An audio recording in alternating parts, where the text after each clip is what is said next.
नमस्कार. Hello and welcome to the inner voice, अंतरात्म्याचा आवाज, ज्यामध्ये व्यक्तिविशेष यांच्या अंतरात्म्याचा आवाज आणि त्यांच्या मनातील भावना आपण जाणून घेणार आहोत. आपल्यामध्ये उपस्थित आहेत मराठी भाषेतील कवयित्री सुचिता खल्लाळ, ज्यांनी स्त्री आणि स्त्री संवेदना यांच्या लिखाणावर खूप प्रभुत्व मिळवलेलं आहे. सुचिताजी नांदेड जिल्हा परिषदेच्या शिक्षण विस्तार अधिकारी म्हणून कर्तव्य बजावित आहेत. त्यांनी त्यांचे कर्तव्य आणि कुटुंब दोन्ही सांभाळत कविता आणि साहित्य क्षेत्रात स्वतःचे नाव कमविले आहे. त्यांचे लेखन साहित्य प्रामुख्याने पायपोळ, स्त्री कवितेचं भान, काल आणि आज, तह हयात, प्रलयानंतरची तळटीप आणि डिळी अशा अनेक साहित्यांमधून वाचकांसमोर आले आहे. त्यांच्या साहित्यास विविध प्रतिष्ठित पुरस्कार देखील मिळालेले आहेत. कविता म्हणजे माझ्या जगण्याची अपरिहार्यता असे मानणाऱ्या सुचिताजी यांच्याशी आपण हितगुज करू आणि त्यांच्या अंतरात्म्याचा आवाज ऐकायचा प्रयत्न करू. चला तर मग आपण मुलाखतीला सुरुवात करूया. मॅडम नमस्कार. तुम्ही कविता लेखनास सुरुवात कशी केली आणि साहित्यामध्ये तुमची रुची कशी निर्माण झाली याबद्दल आम्हाला सांगा. आपण विचारलं की कविता लेखनाला सुरुवात कशी झाली. मला असं वाटतं की नक्की नाही सांगता येणार की अमुक 20वी सणामध्ये पहिली कविता लिहिली किंवा अमुक ठिकाणी पहिली कविता लिहिली, अमुक विषयावर पहिली कविता सुचली. कुठलाही लेखक जेव्हा सर्जनशीलतेच्या प्रक्रियेतून जात असतो तेव्हा मुळातच सर्जनशीलता ही एक प्रक्रिया असते. ती कधी घडायला सुरू होते किंवा तिचा जो प्रवास असतो तो प्रवास हा चिंतनाचा प्रवास असतो, तो भावना समजून घेण्याचा प्रवास असतो, सहवेदनेचा प्रवास असतो, संवेदनेचा प्रवास असतो. मग हे सगळं आकलन जसं भवतालाचं आकलन होत जातं, जाणीवा समृद्ध होत जातात, तसं लेखनाचा प्रवास आपसुकच तो पण परिपक्व होत जातो आणि घडत जातो. तसंच जर सांगायचं झालं तर माझं बालपण ज्या वसमत शहरात गेलं ते एक निम शहर होतं, तालुक्याचं ठिकाण होतं आणि मी एका प्राथमिक शिक्षकाची मुलगी म्हणजे कुणबिकीतून सुटून गावखेड्यातून पहिल्यांदाच तालुक्याच्या ठिकाणी राहायला आलेलं बिराड आणि त्या घरातली आम्ही लेकरं. साहजिकच अभ्यासाला खूप महत्व होतं. घरातलं वातावरण कडक शिस्तीचं होतं. अभ्यास आणि अभ्यास फक्त एवढंच होतं. अभ्यास करायचा, मार्क मिळवायचे, जेणेकरून पुन्हा गाव फुपाट्यातल्या कुणबिकीत जावं लागू नये. इथं लक्षात घेतलं पाहिजे की हे जे सामाजिक स्तरीकरण होतं त्या सामाजिक स्तरीकरणाचा एक दबाव प्रत्यक्ष आणि अप्रत्यक्षरित्या अशा कुटुंबांवर होता. ते एक प्रातिनिधिक म्हणून मला सांगता येईल. इथे आम्ही अशाच वातावरणातून आज इथवर आलेलो आहोत, नोकरीला लागलेलो आहोत. त्याच्यामुळे लिहिण्याचं फारसं अप्रूप की कविता लिहिली किंवा काहीतरी लेखन केलं याचं फारसं अप्रूप आणि कौतुक असण्याचं फारसं कारण नव्हतं. मग फक्त परीक्षा आणि अभ्यास हे केंद्रीभूत होतं. पण असं असताना सुद्धा शाळेमध्ये ज्या वेगवेगळ्या स्पर्धा व्हायच्या, अवांतर स्पर्धा व्हायच्या, त्याच्यामध्ये काव्य वाचन असेल, काव्य लेखन असेल, वक्तृत्व, वादविवाद, ह्या स्पर्धांमध्ये भाषणात बोलत असताना भाषण आणखीन प्रभावी व्हावं यासाठी काही कवितेच्या ओळी अधूनमधून त्याच्यामध्ये टाकायची सवय लागली आणि त्यातूनच कविता रचनेची सवय लागली. पुढे ती संवेदना जशा वाढत गेल्या, माणसांचं आकलन जसं वाढत गेलं, लोकव्यवहार जसा कळत गेला, समाज जसा कळत गेला, जगणं जसं कळत गेलं, तसतशी ती कविता आपसुक समृद्ध होत गेली. वाचन घडत गेलं आणि कवितेचा हा प्रवास असा सुरू झाला, तो वाढत गेला, जो आजतागायत जगण्याची शिदोरी म्हणून सोबत करत आहे. तुमच्या या साहित्यिक प्रवासामध्ये काही विशिष्ट महत्वाचे क्षण आले असतील, काही प्रसंग आले असतील ज्यामुळे तुमच्या कवितेला आकार तुम्ही देत गेलात, तर त्याबद्दल काही तुम्हाला सांगायला आवडेल का? जसं मी सांगितलं की कवितेला आकार जगणं कळण्यातून हा होत जातो की पुस्तकं वाचून. मी परत सांगेन की माझी कविता तयार वाचलेल्या पुस्तकातून कमी आणि प्रत्यक्ष जगण्यातून अधिक घडली आहे. हे मला पुन्हा पुन्हा सांगावंसं वाटतं, कारण जगण्यातूनच कविता घडली पाहिजे असं मला वाटतं. कुठल्याही कलावंताची जी कलाकृती असते ती एखाद्या तयार त्या कलेचे शास्त्र वाचून किंवा पुस्तकं वाचून घडण्यापेक्षा प्रत्यक्ष जगण्याला भिडण्यातून, लोकांच्या परस्पर आकलनातून, संवादातून किंवा समाज व्यवहारातून घडणं हे जास्त समकालीन असतं असं मला वाटतं. आणि अशाच पद्धतीतून किंवा अशा घडण्यातून ही कविता घडत जाते. तर तुम्ही म्हणालात की कविता घडण्याचे काही तुम्हाला नेमके असे आठवणी सांगता येतील का? तर वाचन आहे, अनुराधा पाटलांची कविता आहे जी भेटली मला. अनुराधा पाटलांची कविता त्या माझ्या खूप आवडत्या कवयित्री आहेत. शिवाय भालचंद्र नेमाडे, त्यांचा देखणी हा कविता संग्रह अत्यंत आवडलेला होता, जो मी अतिशय सुरुवातीच्या काळात वाचला होता. दीपू चित्र्यांच्या कविता आहेत, अरुण कोलटकरांच्या कविता आहेत, भालचंद्र नेमाडेंच्या कविता आहेत. मग हे जे समग्र काव्यविषयक सगळं संचित आहे मराठी भाषेचं, जे ज्ञानेश्वर आणि तुकारामांपासून सुरू झालेलं आहे, ह्या सगळ्याच गोष्टी मला वाटतं माझ्या कवितेच्या प्रवासातले ठळक टप्पे आहेत आणि ते अधोरेखित केल्याशिवाय हा प्रवास सांगणं अशक्य आहे असं मला वाटतं. जी जी जी जी जी तुमच्या कविता संग्रहामध्ये अनेक विषय आढळून येतात. मग त्यामधले विषय तुम्ही नेमके कसे निवडता? मला असं वाटतं की कुठलाही कलावंत हा विषय निवडत नाही, विषय कलावंताला निवडत असतात. जगणं घडत असताना असं येतात ते आपसूक, आणि ते सेंद्रियत्व इतकं अभिन्न असतं की अमुक एखादा विषय निवडला मला याच्यावर कविता लिहायची असं नाही घडत कधी. ते आतून उगून येत असतं, कुठंतरी काहीतरी असं भिडतं, मनाला भिडतं, एखादाच अनुभव असतो तो मनाला भिडतो, कुठंतरी आत राहतो, त्याचं चिंतन पार्श्वभूमीवर चालू असतं. आपल्यालाही कळत नाही कविता कशी घडत जाते. ती कविता जाणीवेत उतरण्याच्या आधी नेणिवेत असते, नेणिवेत तिचा घाट रचतो, तिचा आकार तयार होत असतो आणि मग ती कुठेतरी नंतर कागदावर येते. त्याच्यामुळं कविता घडणं हे असं नाही सांगता येणार ती प्रक्रिया समजून. ते आपोआप मध्ये घडत जातं नेणिवेमध्ये आणि मग नंतर जाणीवेत येतात, नंतर आकलनामध्ये कागदावर उतरवतो. जी जी जी तुमचं स्त्री कवितेचं भान काल आणि आज हे समीक्षा पुस्तक आहे.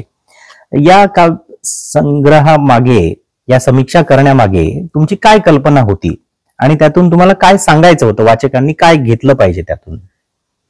स्त्री कवितेचं भान काल आणि आज या ज्या पुस्तकाचा तुम्ही उल्लेख केलात, हा खरं तर केवळ मी माझ्या अभ्यासाचा विषय म्हणून आणि उत्सुकतेचा विषय म्हणून त्याचा थोडासा अभ्यास केलेला होता की बाईने लिहिलेली कविता कुठेपासून सुरू झालेली आहे.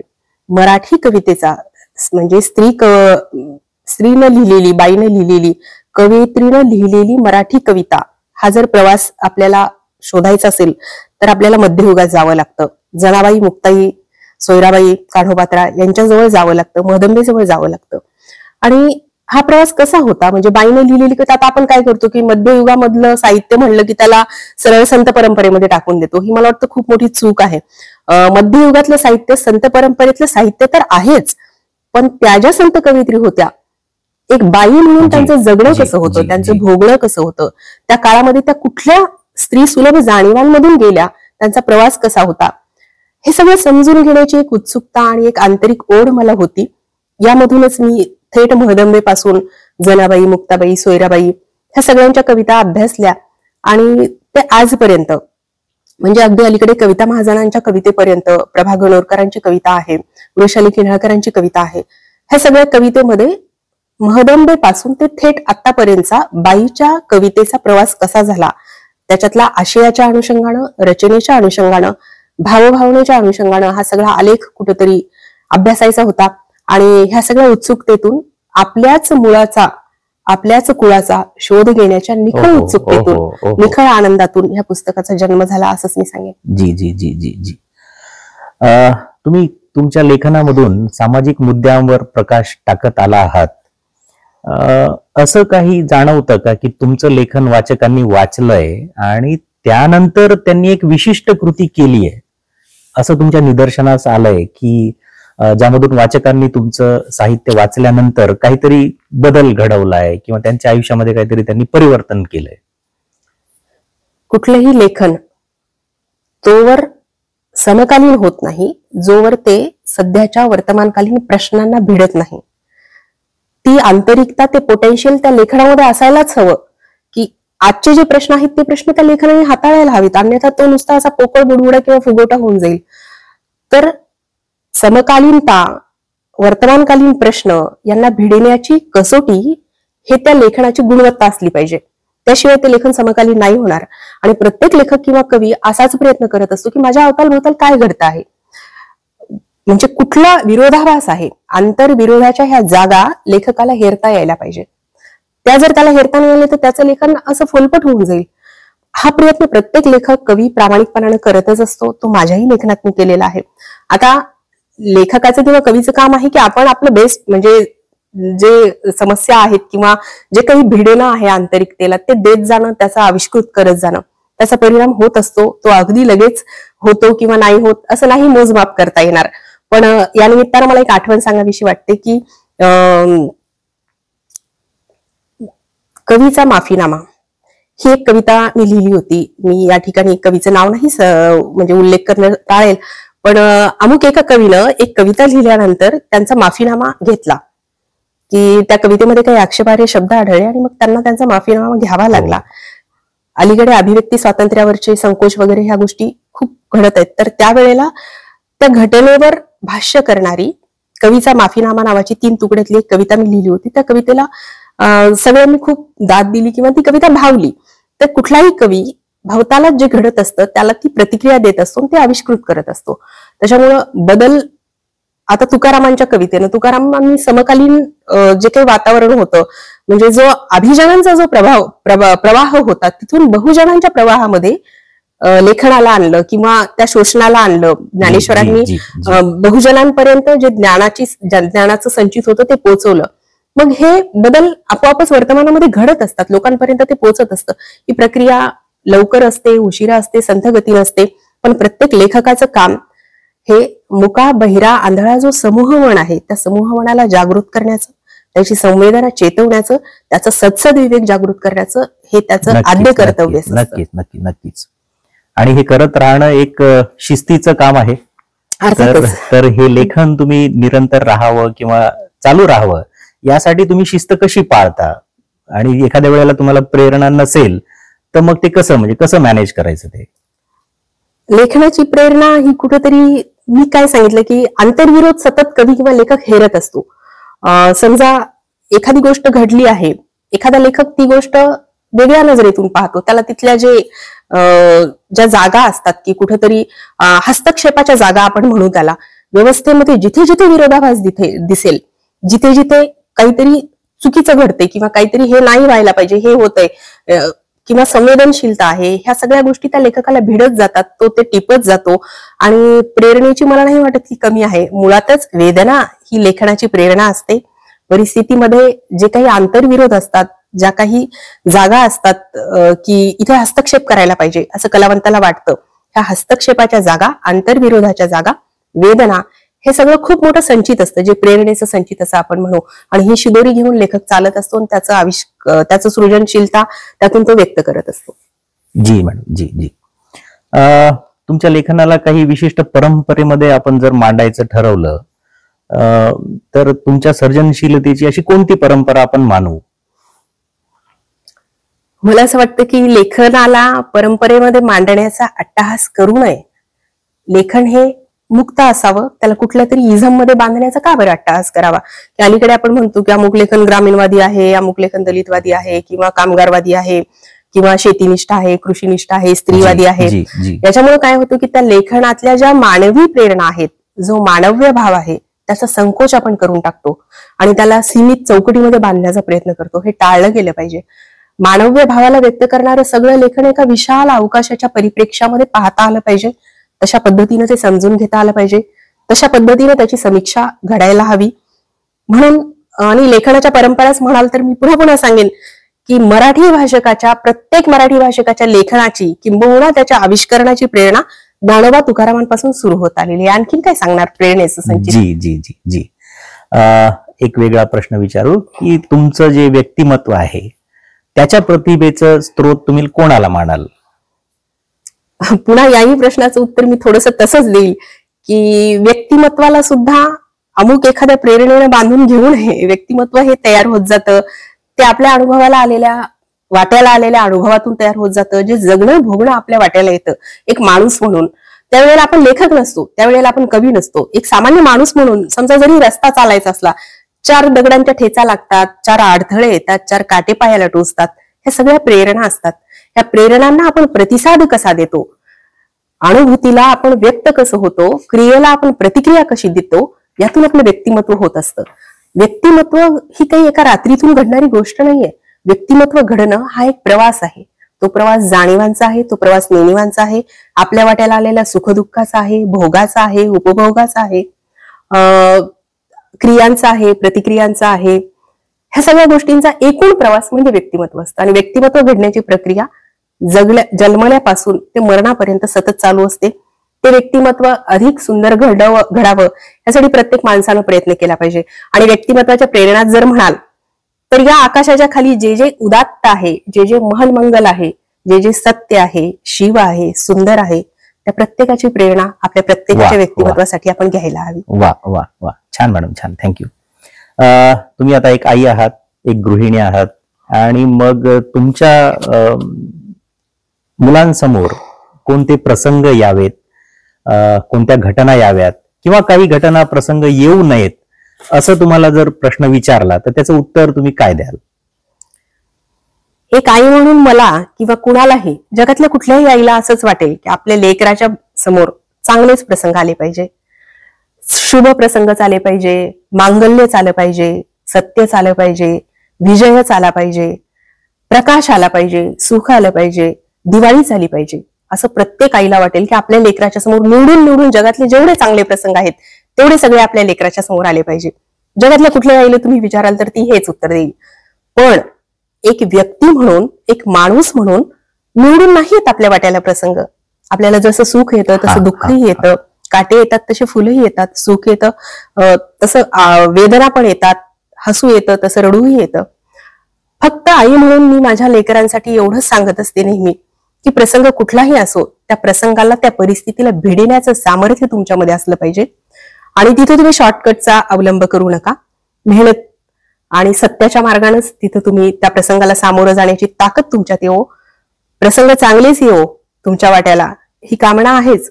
पण कुठलाही प्रसंग आला तरीही त्याला तोंड देण्याची, सशक्तपणानं, सकारात्मकतेनं तोंड देण्याची, त्याच्याशी लढण्याची, त्याच्याशी भिडण्याची प्रेरणा आपल्या लेकरांमध्ये आली पाहिजे. आणि प्रत्येक आईनं हाच प्रयत्न करायला हवा. जी जी जी. तुम्ही जे साहित्य निर्माण केलेलं आहे ते वाचकांपर्यंत पोचतंय असं तुम्हाला वाटतं का? आणि जर ते पोचत नसेल तर मग त्यामध्ये काय बदल अपेक्षित आहेत? साहित्य निर्माण, मला असं वाटतं की कवीनं किंवा लेखकानं किंवा कुठल्याही कलावंतानं आपली कलाकृतीची निर्मिती करत जावं. ती जर चांगली असेल, काळाच्या पटलावर किंवा काळाच्या कसोटीवर ती टिकतेच. चांगली असेल तर, तिच्यामध्ये जर काही सकसपणा असेल, तिच्यामध्ये काही अभिजातता असेल, काळाच्या कसोटीवर ती टिकतेच. तुकारामांची गाथा बुडवली पण ती तरली ना, पुन्हा आली पाण्यातून वर. मग हे जरी सिनॉप्टिक असलं तरी पण तुकारामाचा प्रत्येक अभंग आज इथल्या मराठी मातीमध्ये अजूनही आपण नाचत गात पंढरीच्या वारीला जातो तेव्हा तो अभंग जिवंत असतो. पण तो अभंग बुडवला होता अशा समाजकंटकांनी. म्हणून कलावंतानं कुठल्याही आपण लिहिलेली कलाकृती किंवा ती पोचेल न पोचेल, तिची प्रसिद्धी होईल का, तिला अमुक तमुक पुरस्कार मिळतील का, तिला अमुक तमुक सन्मान मिळेल का, ह्याची भ्रांत कलावंताने करू नये. त्याची प्रत्येक कलाकृती उत्कृष्टतेपर्यंत आणि मनाच्या निखळतेतून कशी उमटवली जाईल किंवा समकालीन प्रश्नांना ती कशी भिडणारी असेल एवढाच फक्त विचार कलावंतानं करत जावा, अशी प्रांजळ धारणा मला वाटते. मॅडम, एका मुलाखतीत आपण म्हणालात की पुरस्कार हे कलावंताला लिहिण्याचं बळ देत असतो, आणि आता तुम्ही म्हणताय की मग त्या लिहिलेल्या लिखाणाला पुरस्कार मिळतीलच. समजा तुम्हाला पुरस्कार मिळालेच नसते तर? ज्या मुलाखतीचा तुम्ही उल्लेख करताय, मला वाटतं त्या मुलाखतीतलं अर्ध वाक्य तुम्ही सांगताय. त्याचं वाक्य असं आहे की पुरस्कार हा लिहिण्याला बळ देतो, पण पुरस्कार हा लिहिण्याला दिशा देईलच असं नसतं. प्रशस्ती किंवा पुरस्कार किंवा बक्षीस, आता मानसशास्त्र आपण बघतो की शालेय मानसशास्त्र असो किंवा कुठलंही मानसशास्त्र असो, मी शिक्षण क्षेत्रात काम करते त्याच्यामुळे मला फार हे सांगावंसं वाटतं की लेकरानं जर गणित वगैरे बरोबर सोडवलं तर आपण त्याला काय म्हणतो, वा शाबास, खूप छान केलंस. कुठलीही प्रशस्ती किंवा कुठलीही शाबासकीची थाप ही बळ देत असते. त्या अर्थाने पुरस्कार हा लेखकाला बळ देत असतो. तो दिशा देईलच असं नाही, पुरस्काराने हुरळून जाता कामा नये, पाय जमिनीवर असले पाहिजे. दुसरी एक गोष्ट मला या ठिकाणी सांगावीशी वाटते की प्रत्येक कलावंताला किंवा लेखकाला लेखन पश्चात मुक्तता साधता आली पाहिजे. खूप जबाबदारीनं मी हा शब्दप्रयोग वापरते, लेखन पश्चात मुक्तता. एकदा त्यानं कलाकृती लिहून टाकली की त्या कलाकृतीला मग काय झालं, त्याचं यश कितपत आहे, त्याचं अपयश कितपत आहे, याच्यापासून त्याला मुक्त होता यायला पाहिजे.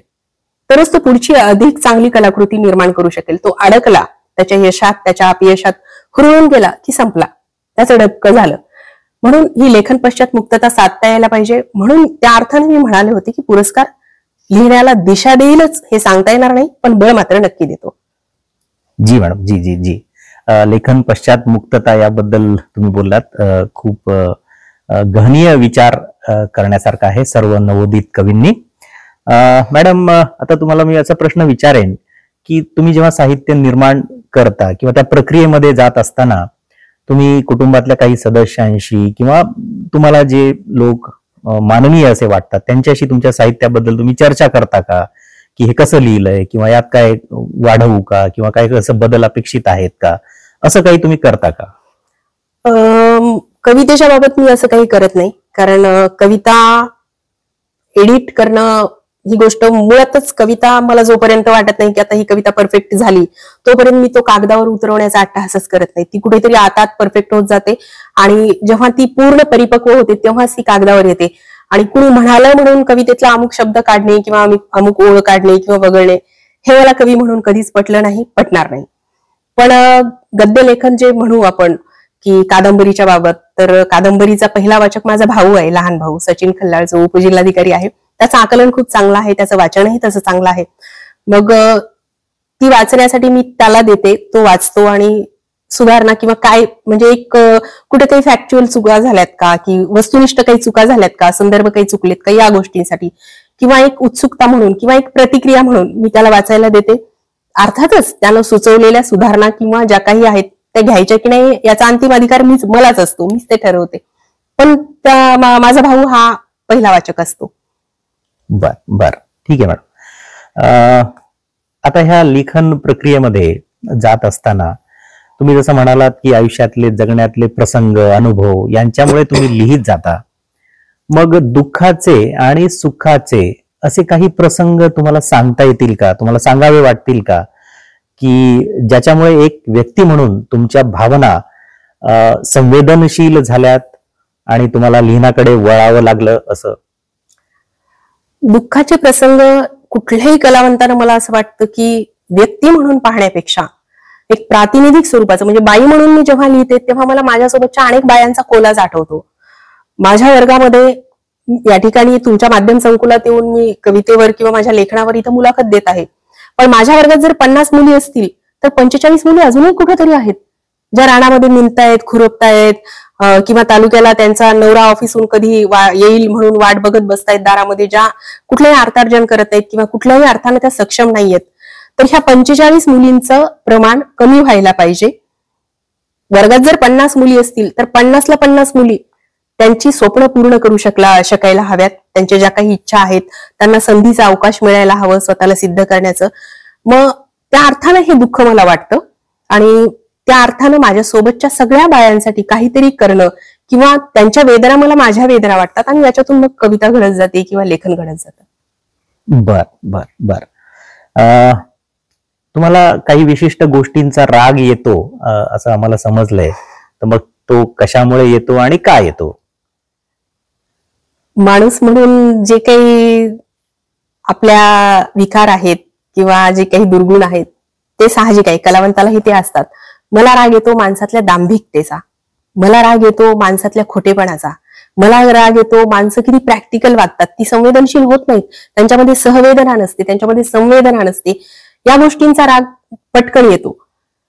म्हणजे माणसाने माणूस पण सोडलं नाही पाहिजे असं एक आपण किमान संवेदना जपली पाहिजे. आपल्याला लागलं किंवा समोरच्याला लागलं तर ते दुखतं ना, ते सारख्याच प्रमाणावर वेदना देणार असतं, हे कळलं पाहिजे. किंवा आजकाल जे माणसं खूप वेगानं पळतायत, बेदरकार वेगानं पळतायत, रस्त्यातून येताना जर कुणाला धडक लागली तर थांबत नाही आपण म्हणजे इन्क्लूड माझ्यासह मीही कदाचित, तर यावेळेला माझाही मला राग यायला पाहिजे, कारण कुठेतरी जायची घाई एवढी झालेली आहे, वेग एवढा वाढलेला आहे, जगण्याला सगळ्या बाजूने चाकं लागलेली आहेत आणि ही चाकं अगदी पळतायत, 100च्या वरच्या स्पीडमध्ये पळतायत. ह्या सगळ्या गोष्टी प्रत्येकाला राग आणणाऱ्या असल्या पाहिजे. प्रत्येकानं त्यावर आपल्या एकांतात विचार केला पाहिजे. स्वतः जरी आपण असे वागलो तरी आपल्या एकांतात आपल्याला राग यायला हवा या सगळ्या गोष्टींबाबत. तरच कुठेतरी माणूस पण अबाधित राहील, संवेदना अबाधित राहील. काही गोष्टी अशा आहेत ज्यांच्यावर तुम्ही प्रेम करता, त्या कोणत्या आणि का? निसर्ग मला आवडतो, पर्यटन करायला आवडतं, समुद्र आवडतं, डोंगर आवडतो, फिरायला आवडतं. ज्या ज्या अस्खलित गोष्टी आहेत आभाळाखालच्या, ज्या ज्या अभिजात गोष्टी आहेत, त्या सगळ्याच आवडतात, त्या कोणालाही आवडायला हव्यात. बर, ठीक आहे मॅडम. तर मॅडम आता मी काही एका पाठोपाठ प्रश्न विचारतो जलद गतीचे, त्याला कमी वेळेमध्ये तुम्ही उत्तर द्यावं असं अपेक्षित आहे. तुमचं आवडतं काम कोणतं, कोणतं काम करताना तुम्हाला जास्त आनंद मिळतो आणि ते का? कविता लिहिताना. कविता लिहिताना, आणि का बरं? कारण व्यक्त होणं होतं ना कविता लिहिण्यामध्ये, आणि मला ते सांगता येणार नाही नेमकेपणाने की का, त्याला चेहरा नाहीये, पण काहीतरी आत होतं असतं की जे सुखावून जातं. बर, तुमचा खाण्यातला सर्वात आवडता पदार्थ कोणता? पुरणपोळी. का बरं? आता आवडत्या पदार्थाला मला नाही वाटत की काहीतरी कारण आहे म्हणून. बर, तुमचा आवडता रंग कोणता? जांभळा. का बरं? याचं उत्तर द्यायला लागेल. कलर रंग बाबतीत तुम्ही एक पर्टिक्युलर असता, रंगांच्या विविध छटांना आपण भावनांशी जोडत असतो, तसं तुम्ही जांभळ्या रंगाला काही जोडलंय का? काही प्रतिकात्मक? असं सुरुवातीपासून असं वाटतं की जे गवत असतं उगवणाऱ्या टेकडीवरचं, तर फिकट जांभळ्या रंगाची जी फुलं असतात गवताची, ती खूप आकर्षित करणारी असतात, साधी असतात, सुंदर असतात, निखळ असतात. तर तेव्हापासून तो जांभळा रंग डोक्यात बसलेला आहे, तर असं वाटतं तो रंग आवडून जातो, फिकट जांभळा. बर. तुमची सर्वात जवळची मैत्रीण कोण, सुवर्णा की द्वारका? सुवर्ण आता भेटली नाही खूप दिवसांपासून, पण द्वारका असते अधूनमधून संपर्कामध्ये. नाही, हे उत्तर नाहीये. जवळची मैत्रीण एकच. द्वारका. असं म्हणून तिने ऐकलं तर भांडाला तुम्ही अजून मूळ करताय. बरं, मग हे का असं, म्हणजे द्वारका यांच्याबद्दल काय, म्हणजे सुवर्ण आणि द्वारका हे मी नावं फक्त घेतली, हे कोणाचेही नावं नाहीयेत असं समजू. पण मग ह्या दोघांच्या व्यक्तिमत्वाचा विचार केला तर तुम्ही सुवर्णाच्या पारड्यामध्ये काही वजन टाकताय आणि द्वारकांच्या पारड्यामध्ये काही वजन टाकताय. यात भेद कशामुळे होतोय? नाही, सुवर्ण संपर्कात नसते, पण द्वारकांनी ज्या पद्धतीनं आयुष्याशी संघर्ष करून तिनं स्वतःच एक पोटेन्शियल जे म्हणू किंवा स्वतःमधला एक स्पार्क म्हणू, ज्या परिस्थितीशी ती झगडते आहे आणि स्वतःच एक अस्तित्व, एक तोंडवळा दिलाय तिने स्वतःच्या अस्तित्वाला. प्रत्येक मुलगी ही द्वारकासारखी असली पाहिजे, तेवढी संघर्षशील, असं मला वाटतं. अर्थात हा खूप व्यक्तिगत प्रश्न झाला, ऐकणाऱ्याला माहित नाही की त्या मैत्रिणीची म्हणजे तिनं कशा पद्धतीनं तिच्या क्षेत्रामध्ये स्वतःचं नाव करते आहे किंवा काय झगडते आहे ती, त्याच्यामुळं ते सांगता येणार नाही मला सगळ्यांना, पण द्वारका सारख्या सगळ्या मुलींनी व्हायला पाहिजे संघर्षशील. ओके. एक प्रश्न आहे, तुमच्या कविता वाचन करीत असताना आम्हाला नेमका प्रश्न पडलेला आहे की आपण हे लिहितोय, हे व्यवस्था बदलण्यासाठी लिहितोय, व्यवस्थेमध्ये काही परिवर्तन अपेक्षित आहेत म्हणून लिहितोय, की व्यवस्था अशी आहे आणि एवढं सांगण्यासाठीच लिहितोय? नेमकं कशासाठी आपण लिहितोय? लेखक लिहित असताना दोन्ही गोष्टी करत असतो. तो वाचकाच्या समोर वास्तव ठेवत असतो, ते ठेवताना तो पारदर्शीपणानं, निखळपणानं ते ठेवत असतो. त्याच्यातल्या सगळ्या बाजू सांगतो, 10 दिशा दाखवतो, सगळे आयाम दाखवत असतो, तो ठेवतो. हे योग्य आहे की बरोबर आहे इथपर्यंत वाचकाला नेऊन सोडतो. म्हणून लेखक सगळ्या गोष्टींचा आरसा तिथे ठेवत असतो, निर्णय नाही सांगत. कुठलाही लेखक वाचकाला निर्णय नाही सांगत की तुमच्या आयुष्यात हा प्रसंग आला तर तुम्ही हा निर्णय घ्या. तो निर्णय घेण्याची क्षमता, तेवढा सत्सद विवेक, तेवढा डोळसपणा वाचकामध्ये देत असतो तो. म्हणून लेखक एकाच वेळी परिस्थिती मांडतही असतो, परिस्थितीचं दर्शनही घडवत असतो, आणि त्या परिस्थितीमधले जे काही बारकावे आहेत, जे काही आंतरविरोध आहेत, मगाशीच मी म्हणाले, त्याच्यामध्ये एक सजग असा हस्तक्षेप सुद्धा घडवत असतो. म्हणून परिस्थितीत हस्तक्षेप घडवणं हे लेखकाचं काम असतं. बर, धन्यवाद मॅडम. तुम्ही खूप छान पद्धतीनं जलद प्रश्नांना उत्तरं दिलीत. आता काही दीर्घोत्तरी प्रश्न पण आम्ही तुम्हाला विचारणार आहोत.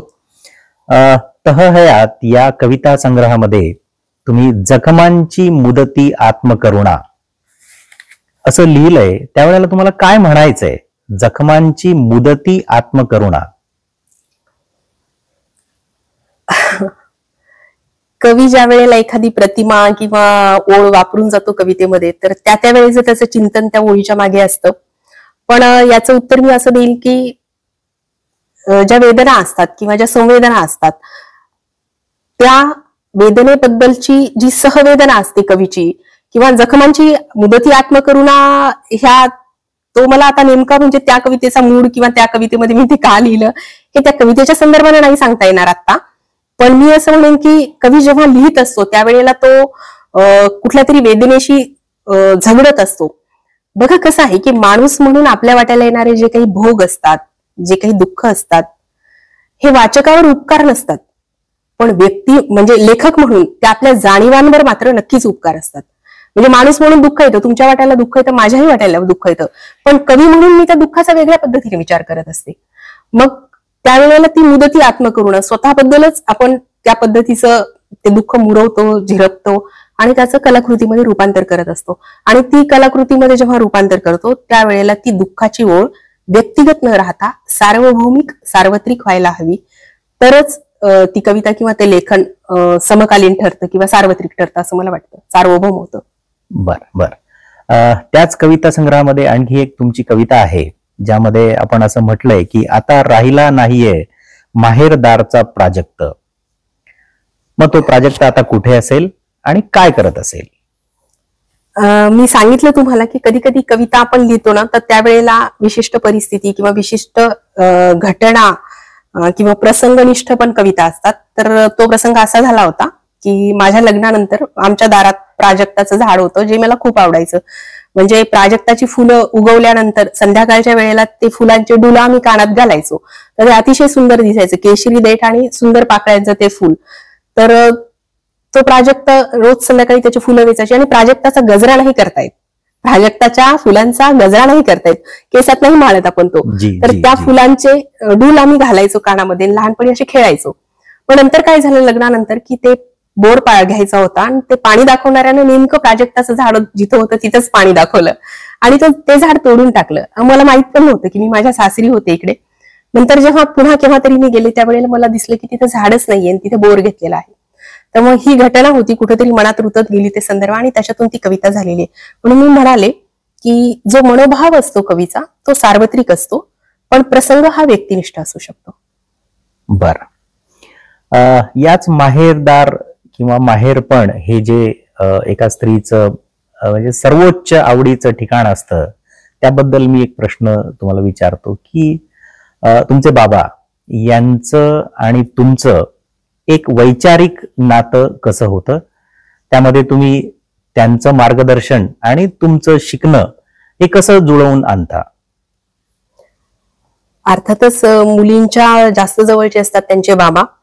माझ्याही जवळचे माझे वडील शिक्षक होते आणि 3 वर्षापूर्वी ते कॅन्सरच्या दुर्धर आजाराने गेले. तर जे काही वाचन घडत गेलं, म्हणजे वडील आवर्जून सांगायचे की तू संपादकीय वाचलंस का? त्यावेळेला वाटायचं की काय किटकिट लावतात की संपादकीय वाचलंस का, म्हणजे वर्तमानपत्र घरी यायचं त्याच्यातलं संपादकीय वाचलं का, हे त्यावेळेला वडील सांगायचे ज्या वेळेला आम्ही प्राथमिक शाळेमध्ये होतो. मग नंतर कळत गेले की संपादकीय लेख कसा वाचायचा, अग्रलेख कसा वाचायचा, वैचारिक बातम्या कशा वाचायच्या, त्यांचे अर्थ कसे लावायचे, त्यांचं चिंतन कसं करायचं, त्या चिंतनाच्या अनुरोधानं समकाल कसं समजून घ्यायचा, ह्या सगळ्या गोष्टी वडील सांगायचे त्यावेळेला. पुस्तकं लायब्ररीतून, वसमत नगरपालिकेमध्ये ते जे ग्रंथालय होतं तिथून पुस्तकं आणायचे, ते वाचायचे. पुन्हा विज्ञान, भूगोल म्हणजे त्या पाठ्यपुस्तकाच्या पलीकडचे प्रश्न विचारायचे. त्याच्यातून चिंतनाची सवय लागत गेली. जगरीत किंवा लोकव्यवहार जे म्हणतो त्याबद्दलचं आकलन ह्या सगळ्या संवादातून होत गेलं. म्हणून मला असं वाटतं की माझ्या घडणीमध्ये वडिलांचा अर्थातच खूप मोठा वाटा आहे. जी जी जी आम्हाला असं समजलंय की तुम्हाला डॉक्टर व्हायचं होतं. आताही तुम्ही होऊ शकता. असं जर तुम्हाला सांगितलं तर तुम्ही काय कराल? म्हणजे कसं निवडाल तुम्ही तुमचं साहित्य क्षेत्र, कुटुंब, आत्ताची नोकरी आणि डॉक्टरी पेशा? मला वाटतं आता जर डॉक्टर व्हायचं म्हणलं तर ह्या गोष्टी सगळ्याच हास्यास्पद ठरतील. त्या काळाची ती स्वप्न असतात, त्या इच्छा असतात, त्या महत्वाकांक्षा असतात. पण मानसशास्त्रामध्ये एक सुंदर अशा यंत्रणा आहेत ज्याला डिफेन्स मेकॅनिझम असं आपण म्हणू. प्रतिपूरण नावाची एक गोष्ट आहे मानसशास्त्रामध्ये, ती एक परिभाषा आहे. अमुक एक स्वप्न किंवा अमुक एक इच्छा जर आपली असेल आणि ती जर आपल्याला नाही मिळाली तर आणखीन कुठल्या तरी उदात्त गोष्टीच्या सार्थकीकरणातून किंवा उदात्त गोष्ट मिळून आपण ती इच्छा किंवा ते जे अपूर्ण आपली पोकळी असते ती भरून काढून पाहत असतो. त्यावेळेला असं वाटून गेलं की डॉक्टर व्हायचं होतं, पण आज असं वाटतं की जे मला आयुष्यातून मिळवायचं होतं ते माझ्या कवितेनं मला दिलं. आज मी ज्या क्षेत्रात काम करते आहे शिक्षणाच्या, तिथून मला ते मिळतं आहे. म्हणून आणि याच अनुरोधानं मला सगळ्या तरुणाईला सुद्धा हे सांगता येईल की अमुक एखादं स्वप्न साकार झालं नाही म्हणून आयुष्य तिथं थांबत नसतं किंवा तिथं संपत नसतं. अनेक संधी असतात, अनेक वाटा असतात. स्वतःमध्ये फक्त तो स्पार्क तुम्ही जिवंत ठेवा आणि त्या दृष्टीने तुमचा प्रवास चालू ठेवा. तुम्ही स्वतःच्या जे काही स्वप्न आहे त्याच्याशी कमिटेड राहा आणि प्रयत्नांना कमी पडू देऊ नका. तर आपोआपच तुम्हाला त्याहून अधिक सुंदर तुमची जी जागा आहे, तुमच्या प्रयत्नांचं जे यश आहे, जे अवकाश आहे ते मिळतच असतं. जी मॅडम, माणसानं व्यक्त व्हायला पाहिजे का? कुणासमोर व्हायला पाहिजे आणि कितीदा व्हायला पाहिजे? मला असं वाटतं व्यक्त व्हायला पाहिजे, कारण माणूस आहे तर तो व्यक्त होणारच ना. तर काळ असा झाला आहे की कुणावर विश्वास ठेवायचा किंवा कुणावर नाही, ह्या गोष्टी खूपच अवघड झालेल्या आहेत. म्हणून कला हे एक असं माध्यम आहे, प्रत्येकाला कुठला ना कुठला तरी छंद असायला हवा, कुठल्या ना कुठल्या तरी कलेची जोपासना करायला हवी. आणि शिक्षण क्षेत्रात मी काम करते. मी तुम्हाला सांगितलं की मानसशास्त्र हा माझा आवडता विषय. अजून 20 ते 25 वर्षानंतर असं होईल की सर्वाधिक जर कुठला आजार असेल तर तो मानसिक तणाव हा असेल. व्यक्त व्हायला जागाच नसणार आहे, इतकी घुसमट होणार आहे माणसांची की सगळा ताणतणाव आणि फ्रस्ट्रेशनचे सगळे शिकार असणार आहेत. म्हणून माणसानं असं कुठला तरी छंद, कुठली तरी कला, निसर्ग, ह्या सगळ्याच्या अभिजात गोष्टी आहेत त्यांना जवळ करणं आणि त्यांच्या जवळ जाणं, तिथं व्यक्त होणं, आपल्या छंदाला अवकाश देणं हे आवश्यक म्हणजे नक्कीच केलं पाहिजे. आजच्या तरुणाईसाठी तर मी हे सांगेन की त्यांनी अशा पद्धतीनं व्यक्त व्हायला हवं. नाही, व्यक्त होतो आपण, पण मग ते कुणासमोर व्हायचं? म्हणजे जिथून आपल्याला प्रतिसाद मिळतो तिथून, का जिथून शून्य प्रतिसाद मिळतो तिथून, का जिथून निगेटिव्ह प्रतिसाद मिळतो तिथं? कुठं, कुणासमोर व्यक्त व्हायचंय हे तुम्ही कसं निवडाल? म्हणजे आम्हाला असं म्हणायचंय की तुमची कविता देत असताना तुम्ही काही प्रतिसाद अपेक्षित नक्कीच केलेला असेल, तो कसा? मी तुम्हाला याच्या आधी सांगितले की कवितेला प्रतिसाद बघून किंवा प्रतिसादाची गणितं ठरवून कुठलाच कलावंत व्यक्त होत नसतो. तो व्यक्त होतो, त्याची स्वतःची कुठली तरी आंतरिक इच्छा असते, आंतरिक गरज असते, त्या गरजेपायी तो व्यक्त होत असतो. परिस्थितीमधल्या कुठल्या तरी जागा त्याला डाचत असतात, बोचत असतात, काहीतरी बोचत असतं, ते व्यक्त म्हणजे त्याला त्याच्यावर प्रतिक्रिया म्हणून तो व्यक्त होत असतो. आंतरविरोध त्याला दिसतो, तो व्यक्त करण्यासाठी तो व्यक्त होत असतो त्याच्या कलेच्या माध्यमानं. म्हणून प्रतिसाद ही काही प्रेरणा नाही आणि ही काही फार चांगली प्रेरणा नाहीये कुठल्याही कलावंतासाठी की मला प्रतिसाद मिळेल. त्या प्रतिसाद आता अलीकडे फेसबुक किंवा जे काही सोशल माध्यम आहेत, लाईक मिळालं, अंगठा थंब मिळाला किंवा कमेंट मिळाले, याच्यावरून त्याची लोकप्रियता ठरवली जाते. पण हे सगळं फोलपसार आहे, फार गांभीर्याने घेण्याच्या या गोष्टी नाहीयेत. प्रतिसाद मुळातच ही काही फार गांभीर्याने, अलीकडे आपण एवढे प्रतिक्रियावादी झालेलो आहोत की प्रतिसाद ही काही गुणवत्ता मोजण्याचा निकष असणार नाही, हे ठामपणाने सांगेन मी. जी जी जी मराठी साहित्याची भविष्यातली दिशा कशी असेल आणि तुमची स्वतःची त्यामध्ये कोणती जागा असेल? मराठी साहित्यामध्ये तुम्ही कसे पाहता स्वतःला? दुसऱ्या उपप्रश्नाचं उत्तर मी आधी देते. मी त्याचं उत्तर खरं तर आधीच्याच प्रश्नात दिलेलं आहे की कुठल्याही कलावंतानं एखाद्या म्हणजे कलेच्या व्यवहारात स्वतःची जागा, अशा गोष्टींचे गणित, आराखडे, मोजमाप ठेवू नये. जर त्या कलेमध्ये तुमच्या अभिजातता असेल, गुणवत्ता असेल, तर ती जागा, ती कला किंवा ती कलाकृती आपसूक निर्माण करत जाते. ती होतेच, काळ तुम्हाला न्याय देतच असतो, तो भाग वेगळा.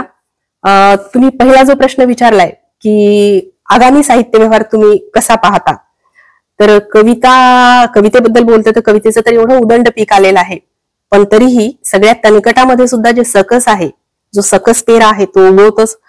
जर आपण सुगी पेरली समजा शेतामध्ये, तर जे पीक पेरलेलं असतं ते कमी उगवतं आणि तणकट भरभर भरभर उगवून येत असतं. हे प्रत्येक काळात घडतच असतं, त्याची फार फिकीर करण्याची गरज नाहीये. जो पेरा असतो, जो अभिजात पेरा असतो, तो उगवतोच, तो शाश्वत असतोच. मराठी परंपरेमध्येही तसंच होणार आहे. फक्त यासाठी थोडंसं संयम हवा आहे, गुणवत्तेला न्याय मिळतोच. जी मॅडम, जी. साहित्य क्षेत्रामध्ये काही नवोदित कवी येणार आहेत, त्यांना आपण काय मार्गदर्शन कराल?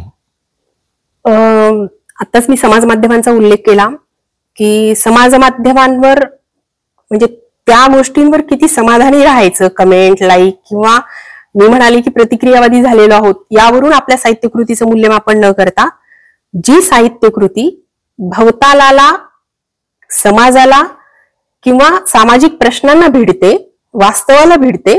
जसं आपण तुकाराम आजही का प्रमाण मानतो, कारण त्यांनी मानवी अस्तित्ववादा विरुद्ध बद्दल जे भाष्य केलं, किंवा जो एक नैतिक जगण्याचा जो सिद्धांत मांडला, जो जीवन व्यवहाराशी संबंधित जे त्यांनी लेखन केलं, म्हणून तो तुकारामासारखा संत किंवा लेखक आजही समकालीन ठरतो.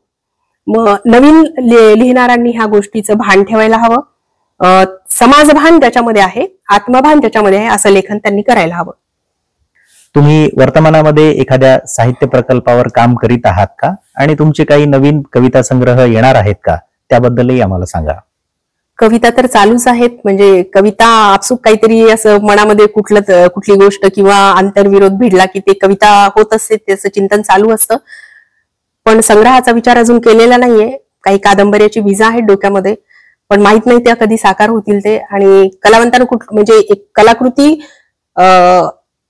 नेणिवेच्या पातळीवर चिंतनाच्या स्वरूपात ती अमूर्त असते, अब्सर्ड स्वरूपामध्ये असते. ती कधी आविष्कृत होईल माहित नाही. त्यासाठी घाई करू नये. तो जो मधला कालावधी आहे, ती कलाकृती परिपक्व होण्याचा तो जाऊ द्यायला हवा, आणि त्याच्यानंतरच तिचं आविष्करण तितक्या परिपक्वपणानं ते आपसूक येतं. तर मला माहित नाही तो काळ किती लागेल, पण असं आहे काहीतरी डोक्यामध्ये चिंतन. जी जी जी कविता लेखन तुम्ही केलंय, आणि त्यानंतर तुमची कादंबरी पण आली आहे. मग कविता लेखनाकडून कादंबरीकडे, आणि नेमका डिळी या प्रतिष्ठित कादंबरीचा तुम्ही कसा सारांश आम्हाला सांगाल? कविताच हे खरं तर माझं पहिलं प्रेम आहे, पण कादंबरी हा वाङ्मय प्रकार हाताळण्यामागे माझी कुठलीही वाङ्मयीन महत्वाकांक्षा नव्हती, हे मी खूप प्रामाणिकपणानं सांगेन. मला काहीतरी असं मांडायचं होतं जे मला कवितेत नसतं मांडता आलं.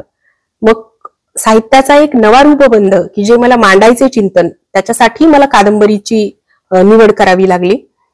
डिळी या कादंबरीमध्ये मी जे मांडलेलं आहे त्याला मला असं वाटतं की त्या कादंबरीची दखल किंवा समीक्षा अजून मला ज्या प्रमाणात अपेक्षित आहे त्या प्रमाणात झालेली नाहीये. त्याच्यामध्ये मी जे समाज वाचतो, म्हणजे समाजाचं जे स्तरीकरण होत असतं, जसं आपण गावगाड्यात होतो, आपण निमशहरात आलो, निमशहरातून अजून शहरीकरणाकडे किंवा उच्चभ्रू होण्याकडे आपली जी साहजिकच जी झेप आहे किंवा जी आशा आहे, आपण पुन्हा गावगाड्यात जायला उत्सुक नाही आहोत. आपल्याला अजून वरच्या स्तरामध्ये जायचं आहे. मग हे जे मनोघटित आहे, या मनोघटिताचा अर्थशास्त्रीय सिद्धांत त्या कादंबरीत मी मांडला आहे. जेव्हा समाजाचा स्तर बदलत असतो त्यावेळेला एखादा व्यक्ती निम्न मध्यम वर्गातून उच्च मध्यम वर्गात जातो, उच्च मध्यम वर्गातून आणखीन उच्चभ्रू मध्यम वर्गात जातो, त्याची सांपत्तिक स्थिती वाढत असते. हे सगळं होत असताना त्याचं मनोघटित कसं बदलतं, सामाजिक संरचना कशी बदलते, त्यामागचं अर्थकारण कसं असतं, ह्या सगळ्या गोष्टी डिळीमध्ये मांडण्याचा मी प्रयत्न केलेला आहे.